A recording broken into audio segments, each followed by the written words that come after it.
할렐루야. 예수 그리스도 이름으로 하나님 말씀 함께 나누는 시간 갖도록 하겠습니다. 이 시간 같이 은혜 나누실 말씀 창세기 2장 18절에서 25절까지 말씀 제가 읽도록 하겠습니다. 여호와 하나님이 가라사대 사람의 독처하는 것이 좋지 못하니 내가 그를 위하여 돕는 배필을 지으리라 하시니라. 여호와 하나님이 흙으로 각종 들짐승과 공중의 각종 새를 지으시고 아담이 어떻게 이름을 짓나 보시려고 그것들을 그에게로 이끌어 이르시니 아담이 각 생물을 일컫는 바가 곧 그 이름이라. 아담이 모든 육축과 공중의 새와 들의 모든 짐승에게 이름을 주니라. 아담이 돕는 배필이 없으므로 여호와 하나님이 아담을 깊이 잠들게 하시니 잠들매 그가 그 갈빗대 하나를 취하고 살로 대신 채우시고 여호와 하나님이 아담에게서 취하신 그 갈빗대로 여자를 만드시고 그를 아담에게로 이끌어 오시니 아담이 가로되 이는 내 뼈 중에 뼈요 살 중에 살이라. 이것을 남자에게서 취하였은즉 여자라 칭하리라 하니라. 이러므로 남자가 부모를 떠나 그 아내와 연합하여 둘이 한 몸을 이룰지로다. 아담과 그 아내 두 사람이 벌거벗었으나 부끄러워 아니하니라. 과거에 그렇게 부강했던 로마 제국이 멸망한 그런 원인에 대해서는 역사학자들이 여러 관점에서 이렇게 분석을 하지요. 근데 사실 모든 일이 그렇듯이 어떤 일이 벌어지는 것은 그것의 원인이 꼭 집어서 이거 하나다 이렇게 이야기할 수는 없습니다. 여러 가지 원인들이 이렇게 복합돼서 이루어지는 일이죠. 그래서 이제 로마 제국의 멸망도 뭐 야만족의 침입이 있었다, 뭐 군사력이 약화됐다, 뭐 정치하는 사람들이 다 부패했다, 뭐 백성들이 또 거기에 편승해서 부패했다, 여러 가지 요인들을 그렇게 언급을 합니다. 그런데 그 여러 가지 원인들 가운데 두드러진 요소가 하나 있는데 그것이 뭐냐면은 가정 파괴 현상이었다고 그래요. 가정 파괴 현상. 그래서 로마 제국 말기에 가면은 아주 문란한 화려한 파티 뭐 이런 것들이 이루어졌고요. 뭐 성적으로 굉장히 타락한 그런 모습들을 나타냈다고 이렇게 전해지고 있죠. 이런 문화 가운데 가정이 무사할 리가 있겠습니까? 무사할 리가 없겠죠. 그래서 가정들이 무너지면서 로마 제국도 함께 쇠락했다 이렇게 이야기들을 합니다. 그래서 어떤 로마 제국의 몰락을 지켜보던 철학자는 이렇게 얘기했다고 그래요. 로마의 애국자들이여 가정을 지키시오. 그게 눈에 보였다는 얘기죠. 쇠락하는 것이, 무너지는 것이 눈에 보였다는 얘기죠. 그런데 오늘날 우리가 살아가고 있는 이 시대의 모습을 봐도 못지 않은 것 같아요. 우리 성도님들은 어떻게 느끼십니까? 마치 멸망을 향해서 치닫는 로마 제국과 같은 그런 말기의 그런 현상이 느껴지지 않습니까? 무슨 젊은 사람들은 혼전 동거 우습게 여기죠. 그 다음에 결혼한 사람들도 혼외에 이성 만나고 교제하는 거, 여기저기 모텔이 넘쳐납니다. 그 다음에 또 독신주의, 그 다음에 동성결혼 합법화, 이런 것들이 우리 사회에 지금 점점 눈에 띄는 이런 풍조들이 만연하고 있지 않습니까? 그리고 또 주목이 되는 것은 이혼율이 점점 증가하고 있다는 거예요. 몇 해 전에 그 통계치를 보면은 그 해에 결혼한 쌍의 50%가 이혼을 했다고 그래요. 지금은 아마 그 통계치가 더 올라갔을 것입니다. 이런 사회 속에서 살아가노라면 우리 성도님들은 자칫 세상이 다 그렇게 흘러가니까, 세상 사람들 다 그렇게 생각하니까 우리도 그냥 그렇게 가는 거 아닌가, 이렇게 그릇된 가치관에 영향을 받을 수 있을까요, 없을까요? 있어요, 없어요? 자칫 그런 그릇된 가치관에 영향받을 수 있다라는 것입니다. 그래서 아주 중요한 결정을 해야 되는 그런 순간에 위험한 생각하고 바르지 않은 그런 선택을 해서 그로 인해서 인생에서 돌이킬 수 없는 그런 상처를 남기고 후회하는 그런 경우도 없지 않다고 보거든요. 그러나 이렇게 하나님께서는 모든 시대를 초월해서 하나님 믿는 백성이 가져야 되는 세상에 대한 이렇게 그 신앙적인 태도를 이렇게 교훈하고 있습니다. 로마서 12장 말씀을 보겠습니다. 로마서 12장 2절 말씀을 보겠습니다. 로마서 12장 2절 말씀을 보겠습니다.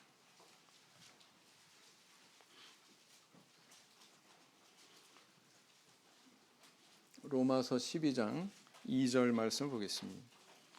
시작. 너희는 이 세대를 본받지 말고 오직 마음을 새롭게 함으로 변화를 받아 하나님의 선하시고 기뻐하시고 온전하신 뜻이 무엇인지 분별하도록 하라. 이 모든 시대를 초월해서 우리가 받아들일 수 있는 그런 하나님 말씀이죠. 가정에 대한 우리 하나님의 선하시고 온전하시고 기뻐하신 뜻은 뭘까요? 한번 생각해 보신 적 있습니까? 세상에 가정제도를 최초로 이렇게 설계하시고 그것을 이루신 분이 누구예요? 오늘 본문 말씀 읽어보시니까 그 가정제도를 설립하신 분이 누굽니까? 하나님이시죠. 그래서 가정이 어떠해야 하는지, 그 가정 안의 구성원이 뭐 남편 아내는 어떠해야 되는지, 또 태어난 자녀들에 대해서 부모가 어떠해야 되는지, 이 세상 안에서는 그렇게 뚜렷한 정답을 찾을 수가 없고 사실은 하나님께서 이 정답을 우리에게 주실 수 있다라는 것입니다. 말씀을 통해서. 하나님은 도대체 어떤 목적으로 이렇게 가정제도를 설립을 하셨을까요? 그렇다면 우리는 그 목적을 발견하고 그 뜻에 맞게 이렇게 살아가고 있는 것일까요? 오늘은 이제 하나님께서 설계하신 가정, 이런 제목으로 함께 생각하고 은혜를 나눠보고자 합니다. 자, 사회를 이루는 가장 기본적인 그 구성 단위가 가정이다 이렇게 얘기합니다. 그 의미는 뭐냐면은 가정이 건실하게 세워져야 사회도 건실하게 세워질 수 있다 이 의미죠. 만약에 가정이 하나하나 다 파괴되면 그 사회에도 여러 가지 문제가 발생한다고 그래요. 흔히 그런 얘기 있지 않습니까? 문제 학생이 있는 게 아니라 뭐가 있다? 문제 가정이 있다. 문제 가정이 있다. 그래서 여러 가지 이런 갈등과 문제로 병들어갈 수 있다는 것입니다. 그래서 가정을 세우는 것이 사회 안에서도 굉장히 중요하게 여겨집니다. 자, 그런데 이게 사회뿐만 아니라 교회 안에서도 역시 마찬가지라는 거죠.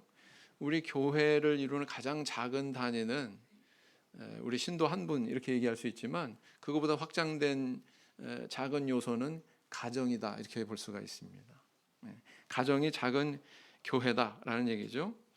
그래서 우리 몸의 세포 하나가 건강해야 우리 몸 전체가 건강할 수 있는 것처럼 우리 교회 안에 한 가정의 신앙이 건강해야 우리 교회 전체의 신앙이 건강할 수 있다라는 겁니다.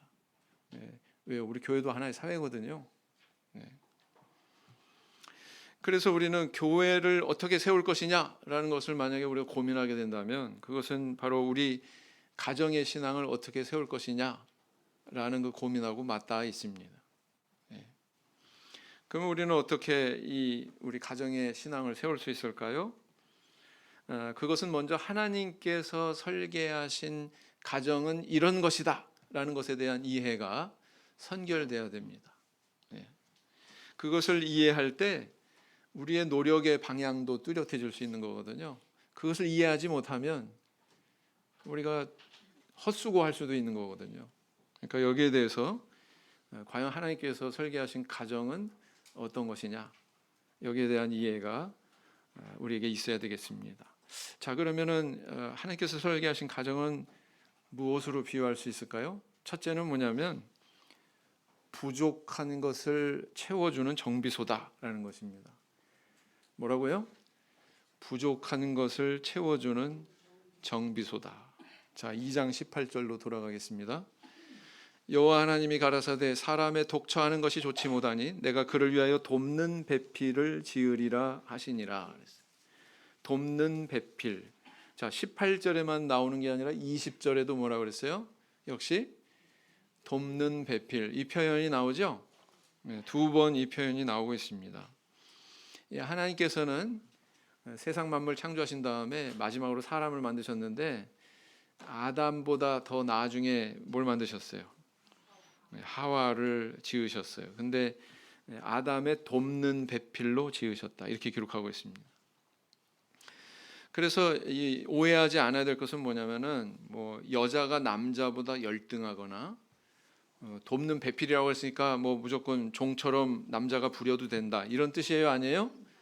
그런 뜻 아닙니다. 뒤집어서 생각해 보면 아담이 뭔가 부족하고 결핍된 것이 있기 때문에 하와가 어떤 면에서는 더 뛰어난 면이 있기 때문에 더 우수한 하와가 못한 아담을 도와준다는 의미죠. 맞습니까? 네. 그렇다고 해서 하와는 부족한 부분이 없느냐? 그렇지는 않은 것 같습니다. 마귀의 유혹에 먼저 넘어간 존재는 바로 누구였어요? 하와였죠. 그래서 이 하와도 채워져야 되는 부족한 부분이 있는 그런 존재였다는 것을 알 수가 있습니다. 이렇게 남자도 여자도 부족한 부분이 있기 때문에 하나님께서는 남자는 여자에게 또 여자는 남자에게 서로 돕는 배필로 맺어지게 하셨다라는 것입니다. 여기에 대한 이해가 우리가 분명히 있어야 돼요. 오늘날 우리 결혼한 그 부부들이 느끼는 바가 있습니다. 뭘 느끼셨어요? 이 아내를 만나서 내가 더 뭔가 채워지고 안정되고 완성되어 가는 그런 느낌을 받습니다. 내가 이 남편을 맞아들여 가지고 내가 뭔가 부족한 부분이 이렇게 채워지고 완성되고 온전해지는 것을 느낍니다. 느끼시죠? 정서적으로도 안정되고요, 생활의 어떤 기능적으로도 안정되고요. 제가 뭘 잘 못 찾아요. 그래서 뭐 어디 있지? 그럼 바로 앞에서 여기 있잖아. 저희 집 사람이 이렇게 가르쳐 줍니다. 결핍된 부분이 있어요, 없어요? 여자들이 더 섬세하기 때문에 그래요. 남자들은 그냥 덜렁덜렁하죠. 그죠? 태은이도 그렇다고 그러잖아요. 그죠? 그래서 이렇게 남녀가 돕는 배필로 만나는 것에 대해서 우리는 이해를 해야 됩니다. 근데 사람들은 어떻게 생각하죠? 거꾸로 생각하죠. 내가 돕는 배필이 되어줘야 되겠다가 아니라 뭐예요? 저 사람이 나를 도와줘야 된다, 이렇게 생각하고서 만나기 때문에 여기서 이제 문제가 되는 거예요.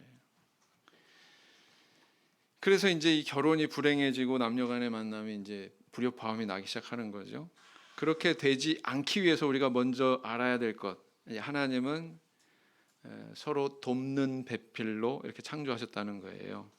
나를 도와줄 배필로 그를 나에게 주신 것이 아니라.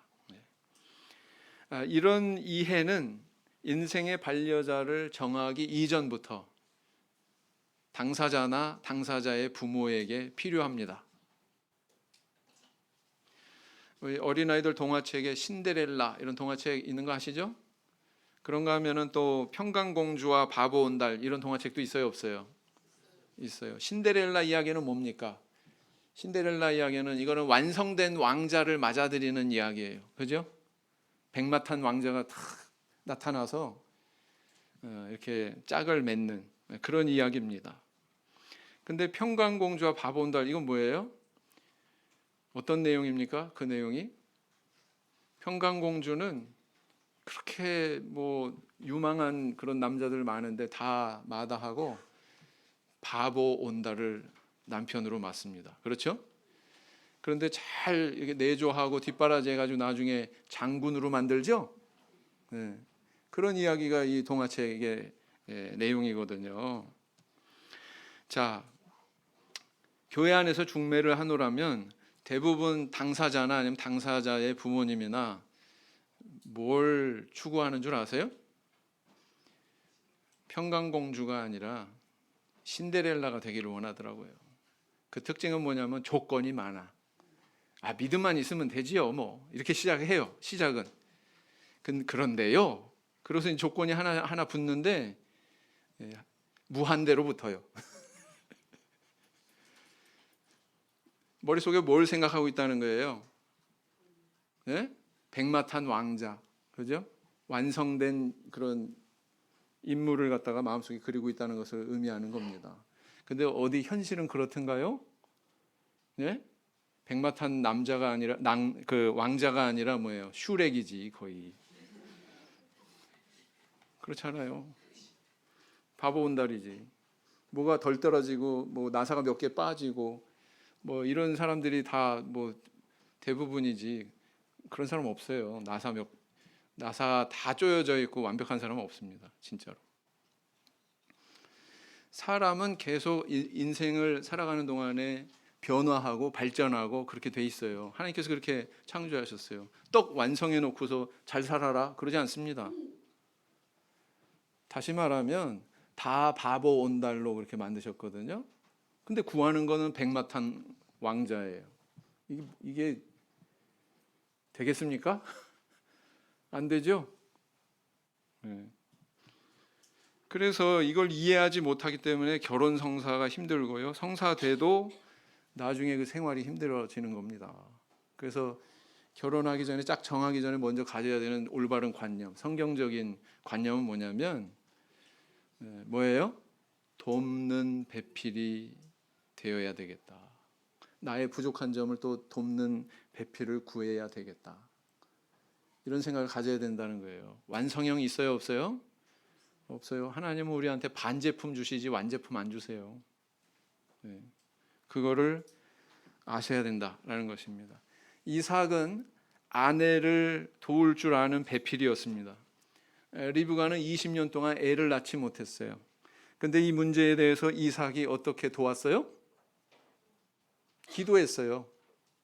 기도했습니다. 몇 년 동안 했을까요? 20년 동안 했겠죠.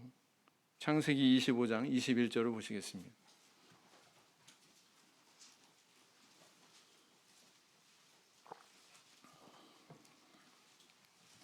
창세기 25장 21절 말씀을 보겠습니다.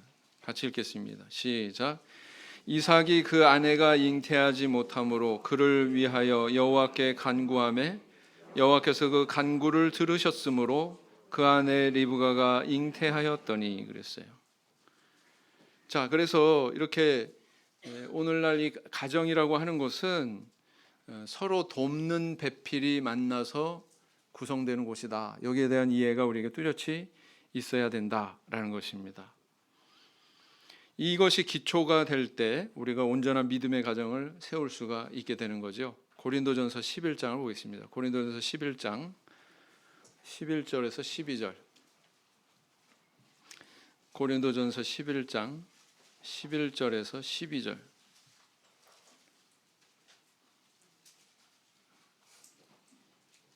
같이 읽겠습니다. 시작. 그러나 주 안에는 남자 없이 여자만 있지 않고 여자 없이 남자만 있지 아니하니라. 여자가 남자에게서 난 것 같이 남자도 여자로 말미암아 났으나 모든 것이 하나님에게서 났느니라. 자, 그다음 둘째, 가정은 어떤 곳인가요? 사랑을 배우는 학교다라는 것입니다. 가정은 뭐라고요? 사랑을 배우는 학교입니다. 창세기 2장 23절로 돌아가셔서 아담이 가로되 이는 내 뼈 중에 뼈요 살 중에 살이라 이것을 남자에게서 취하였은즉 여자라 칭하리라 하니라. 최초의 그 노래 가사말은 뭐예요? 사랑에 빠지면 사람은 시인이 된다고 그러죠. 최초의 이 노래는 이는 내 뼈 중에 뼈요 살 중에 살이라 이겁니다. 자, 그런데 이거 이외에 또 눈에 띄는 점이 있죠. 하나님께서 여자를 창조하셨지만 여자에게 이름을 부여한 존재는 누굽니까? 아담이죠. 마치 아담이 여러 피조물들의 동물들의 이름을 이렇게 지어준 것처럼 하나님께서 창조하셔서 그 앞에 데려온 여자의 이름을 아담이 부여해 주었다라는 것입니다.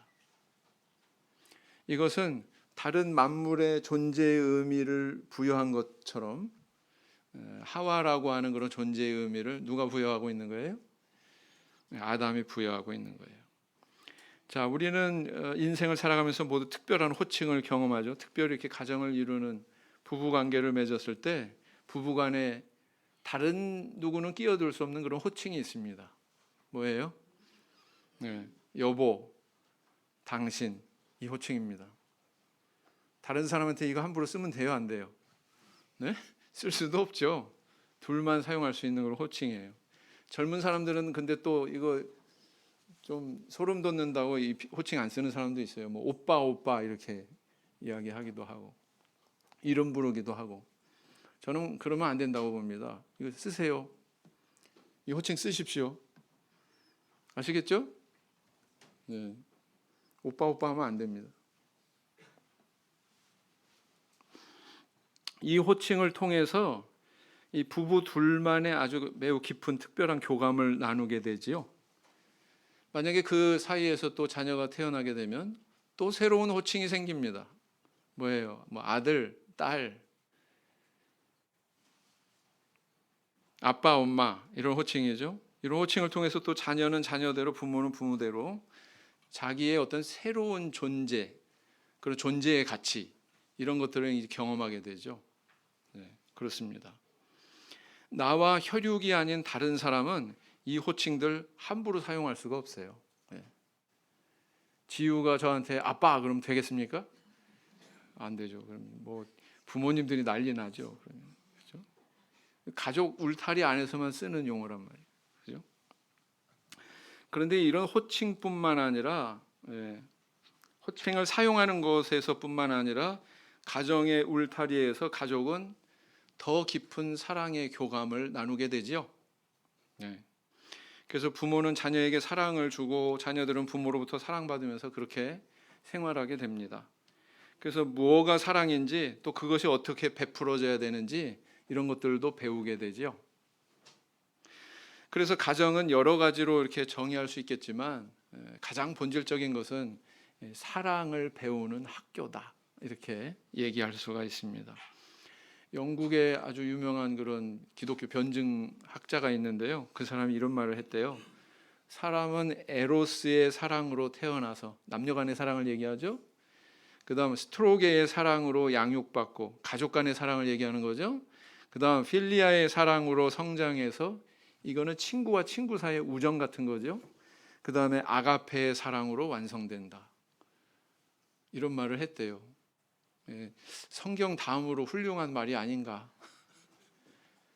이 말은요, 우리 인생이 사랑을 배우고 체험하는 일로 가득하다라는 것을 의미하고 있습니다. 사람의 인생의 목적이라는 게 뭐 물질을 모으거나 뭐 명성을 쌓거나 성공하고 뭔가를 성취하고 이런 데 있는 것이 아니라 사실은 이 사랑을 완성하는 데 있어야 한다. 그것이 인생의 본질이다. 이것을 우리에게 또 각성시켜주는 그런 정의다 이렇게 볼 수가 있습니다. 사실 우리가 행복을 느끼는 순간은요, 사랑을 체험하는 순간들이거든요. 거기서 우리는 행복을 느끼거든요. 그래서 또 그런 사랑에 대한 체험은 주로 가정에서 이루어지고 있다는 사실입니다. 그래서 가정은 사랑을 배우는 학교다. 교장 선생님이 누구예요? 하나님. 부모가 교사고 자녀는 학생인 사랑을 배우는 학교가 바로 가정이다 라는 것입니다. 이것은 굉장히 중요해요. 이 가정에서 사랑을 경험해야 될 때 경험하지 못하고 결핍이 되면 나중에 큰 문제가 됩니다. 인생이 불행해질 수가 있어요. 거꾸로 얘기하면은 가정에서 충분한 사랑을 경험한 자가 행복하고 풍요로운 인생을 살 수가 있습니다. 부모가 그것을 보여주면 자녀들이 그대로 보고 배워요. 그래서 자기도 그렇게 가정을 꾸려 나가거든요. 근데 가정에서 그런 거 배운 적이 없잖아요. 그러면 나중에 꼭 문제가 돼요. 이게 굉장히 중요합니다.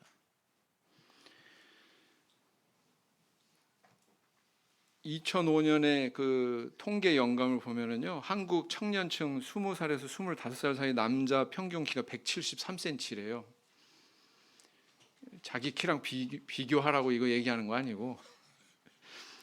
북한은요, 그때 요 똑같은 연령대 남자 키가 몇 cm인지 아세요? 남자는 그보다 못하겠죠? 158cm래요. 158cm.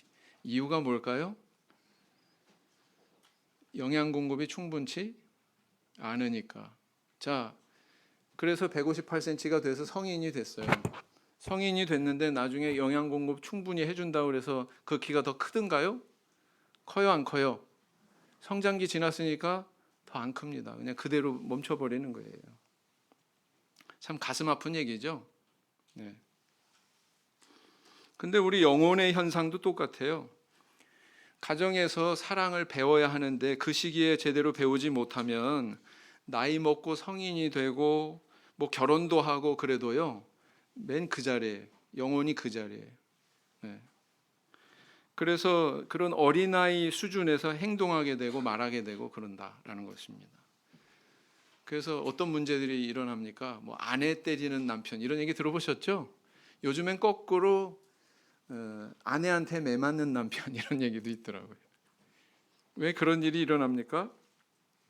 그 사람 비판하지만 사실은 이렇게 뚜껑 열어보고 자세히 살펴보면 그 사람 먼저 살아왔던 배경에 있어요. 그런 결손 가정이나 뭐 가정 폭력에 시달리는 그런 배경을 가진 가정에서 자란 사람들이 많습니다. 보고 배운 게 없으니까, 보고 배운 게 엉뚱한 거니까 그런 삶을 사는 거죠. 그렇습니다. 그래서 이 가정에서 적절한 시기에 사랑을 배우고 체험한다는 것이 그래서 중요하다라는 것입니다. 그래서 오늘날 이 시대 많은 사회 문제가 사실은 그 뿌리가 가정에 있어요. 따라서 가정을 건실하게 가꾸는 것은 아주 위대한 일이고 소중한 일입니다. 그게 우리 인생의 본질이고요. 그런데 오늘날 어떻습니까? 물질주의, 뭐 성공주의, 뭐 개인주의 이런 사상에 그냥 매몰돼 가지고 사람들이 가정을 갖다가 하숙집처럼 여겨요. 하숙집처럼. 그냥 내가 돈 벌기 위해서 아니면 내 개인의 성공을 위해서 잠깐 머무는 곳, 쉬는 곳 이런 정도로만 여겨요. 그래가지고 내 행복을 위해서 가정을 희생시켜도 된다. 이런 어리석은 생각을 품게 만듭니다. 이 시대 사람들의 생각이 그래요. 그래서 아버지 출세와 돈을 벌기 위해서 밖으로 돌고, 아내들은 뭐 문화생활 한다고 친구 만난다고 또 밖으로 돌고, 자녀들은 또 부모 돌봄 못 받으니까 바깥에 가서 친구들, 불량한 친구들 만나서 또 곁길로 가고 이런단 말이에요. 네. 다 어디가 문제예요? 가정이 문제가 돼서 이런 일이 벌어진다라는 것입니다. 명심하십시오. 마귀는 나 개인의 행복을 위해서 가정을 희생시켜라 이렇게 속삭입니다. 근데 우리 하나님의 가르침은 뭐예요? 하나님께서는 가정의 행복을 위해서 네가 희생해라. 이렇게 우리에게 말씀하고 계신 거란 말입니다. 그래서 본말이 전도되지 않으려면, 주객이 전도되지 않으려면 여기에 대해서 분명한 우린 가치관을 세워야 된다라는 것입니다. 우리 인생의 가치는 가정 안에 있습니다. 하나님이 설계하신 가정의 모습, 이렇게 사랑을 주고받고 배우고 하는, 나누는 법을 배우는 사랑의 학교, 가정에 있다라는 것입니다. 시편 128편 1절에서 3절 말씀을 보시겠습니다. 시편 128편 1절에서 3절.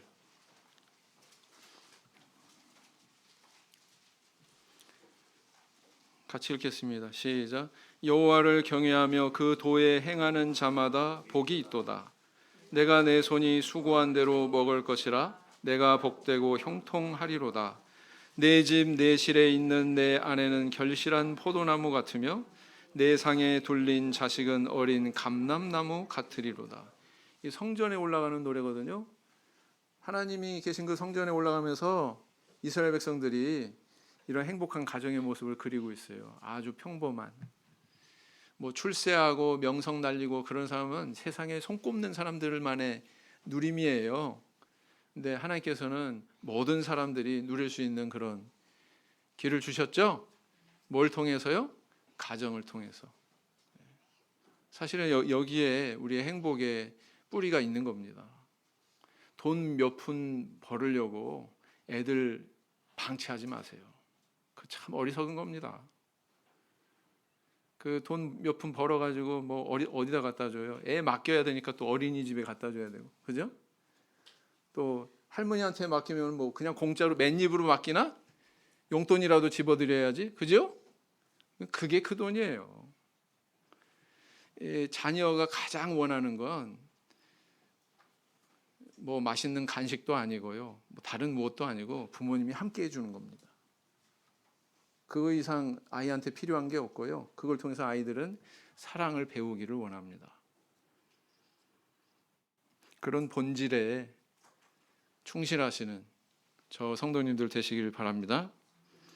그 다음에 이제 세 번째는 뭐냐면은 가정이란 치료받고 회복되는 병원이다라는 것입니다. 가정은 치료받고 회복되는 병원입니다. 자, 창세기 2장 25절에 아담과 그 아내 두 사람이 벌거벗었으나 부끄러워 아니하니라 그랬죠. 서로 허물이 없어요. 서로 뭐 부끄럽고 거칠 것이 없어요. 그렇게 긴밀할 수가 없어요. 그게 바로 부부죠. 남들한테는 못할 얘기 부부간에는 할 수 있습니다. 남들한테는 못했던 과거에 내가 상처받았던 얘기 부부 사이에서는 같이 침대 위에서 서로 속닥이면서 그렇게 이야기할 수 있습니다. 과거에 내가 이런 상처가 있었는데 그때 정말 아팠어. 그런 이야기 들으면 또 어떻게 해요? 배우자가 위로해 주죠? 그렇지 않습니까? 마치 그 한나라고 하는 여인을 남편이 내가 열아들보다 당신한테 더 낫지 않아? 그런 얘기 하잖아요. 그래서 이렇게 서로 부부간에는 과거에 상처받은 추억에 대한 이야기도 거리낌 없이 이렇게 나누는 그런 친밀함이 있는 것을 우리는 발견하게 되죠. 그런 친밀함을 통해서 서로 위로하고 치유가 되는 것을 경험합니다. 이거 굉장히 중요한 기능이에요. 부부간에는 이런 아주 신비한 그런 능력이 있습니다. 그래서 이것은 하나님이 가정을 어떻게 창조하셨느냐? 치료하는 병원으로 창조하셨다는 것을 의미하는 겁니다.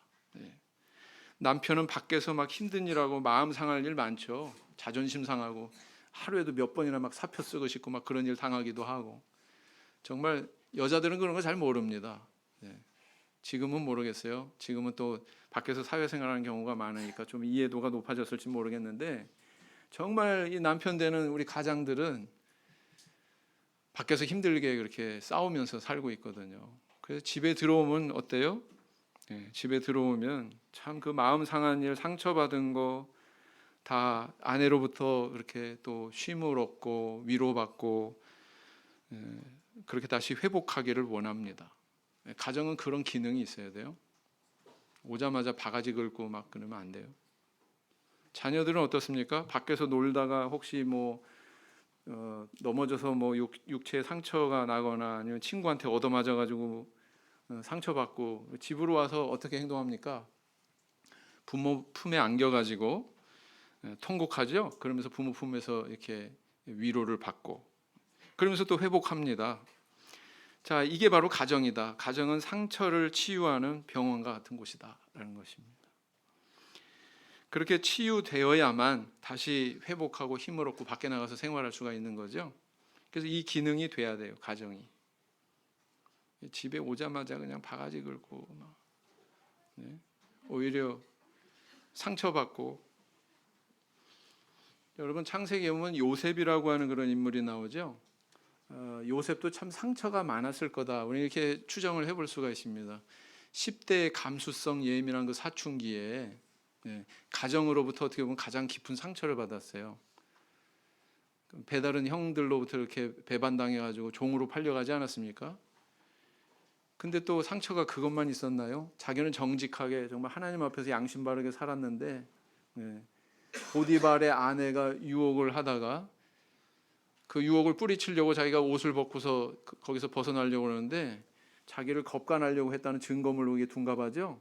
얼마나 이게 상처가 됐을까 요셉한테. 젊었을 때 그렇게 상처받으면 삐뚤어지기가 참 쉽죠.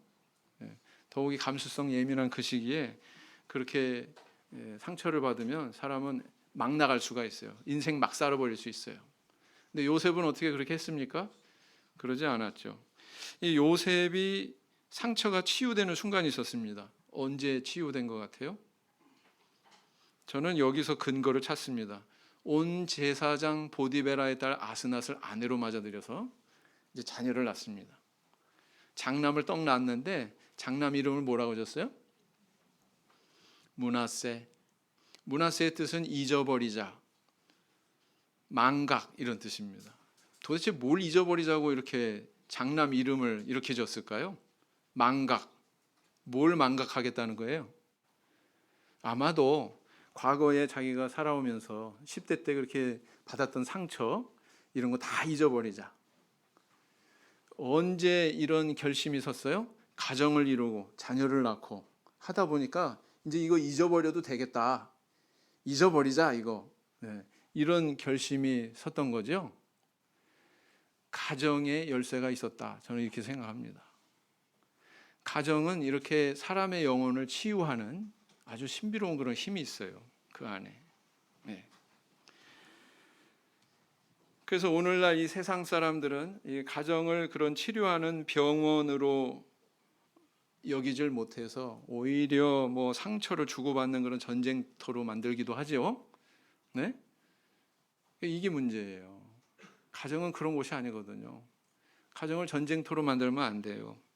부부가 서로 불화하고 부부가 서로 싸우고 뭐 이런 곳이 아니에요. 부모와 자녀 간에 불화하고 불신하고 이런 곳이 아니에요. 가정은 이렇게 상처받은 영혼이 위로받고 회복하고 치유받을 수 있는 곳이 되어야 됩니다. 왜 이게 그 전쟁터가 되어버릴까요? 그것은 바로 인격이 성숙하지 않기 때문에, 성숙하지 않은 인격 때문에 이런 일이 벌어지는 거거든요. 그래서 이 성숙한 영혼이냐 아니냐는 사실은 건강한 가정을 세울 수 있느냐 세우지 못하느냐와 굉장히 긴밀한 관계가 있는 겁니다. 그리고 나아가서 나와 우리 자녀의 행복에도 지대한 영향을 미치는 거예요. 돕는 배필이라고요? 아무나 돕습니까? 힘이 있어야 돕죠. 그죠? 배려한다고요? 아무나 배려합니까? 생각할 줄 알아야죠. 성숙한 생각. 그죠? 상대방을 어떻게 이렇게 내가 행동해야 돕는 거다. 그래서요, 이렇게 인격이 성숙하지 않으면 제대로 된 가정을 세울 수가 없거든요. 여기서 문제가 되는 거다라는 겁니다. 여러분들 자동차는 우리 지금 시대의 모든 가정마다 뭐 한 대 이상씩 다 가지고 있지만 이것이 이제 최초로 누가 발명했는지 아세요? 포드라고 하는 미국 사람이 발명을 했거든요. 그때 시대 때는 이제 발명이 되기 전에는 말이 끄는 마차가 이제 거리에 왔다 갔다 하던 그런 시대입니다. 그런데 그 시대에 말이 없어도 바퀴로만 움직이는 그런 마차를, 다시 말해서 자동차를 만들겠다 이런 꿈을 꾼 인물이 있었습니다. 바로 이 포드라고 하는 그런 자동차 메이커이기도 하죠. 맨 처음에 이제 사람들이 이야기를 들었을 때 굉장히 허황되게 여겼고 손가락질했다고 그래요. 그래서 이 남들은 주급 20달러 받는데 그때 이 포드라고 하는 사람은 주급 5달러를 받으면서 이 무모한 발명의 길을 계속 걷고 있었습니다. 근데 결국은 어떻게 됐어요? 이 발명이 돼서 오늘 보세요. 우리 집집마다 다 갖고 있는 그거 이 사람 덕분에 지금 갖고 있는 거거든요. 근데 여기에는 그렇게 박봉해도 그 꿈을 포기하지 않고 이렇게 유지할 수 있었던 근원적인 힘이 있었습니다. 그 근원적인 힘이 뭘까요? 바로 그 아내였습니다. 아내. 그래서 이 아내가 정말 그 아무런 불만도 표현하지 않고 묵묵하게 이렇게 내조하는 가운데 이 인물이 자동차를 발명할 수 있었거든요. 그래서 미국의 디트로이트시에 있는 포드 기념관이라는 곳이 있는데 거기에 이렇게 기록이 돼 있답니다. 포드는 꿈을 꾸는 자였으며 그의 아내는 그 꿈을 돕는 자였다. 우리 성도님들, 우리 인생이 행복으로 장식되고 우리 자녀들도 나중에 정상적으로 가정 이루어가지고 행복한 그런 인생을 살게 하려면 가장 먼저 뭘 아셔야 돼요? 하나님이 설계하신 가정이 이러해야 된다라는 걸 아셔야 됩니다. 뭐라고요? 가정은 뭐라고요? 첫째, 부족한 것을 채워주는 정비소다. 둘째는 뭐라고요? 사랑을 배우는 학교다. 세 번째는 뭐라고요? 치료받고 회복하는 병원이다. 가정은 그런 곳입니다.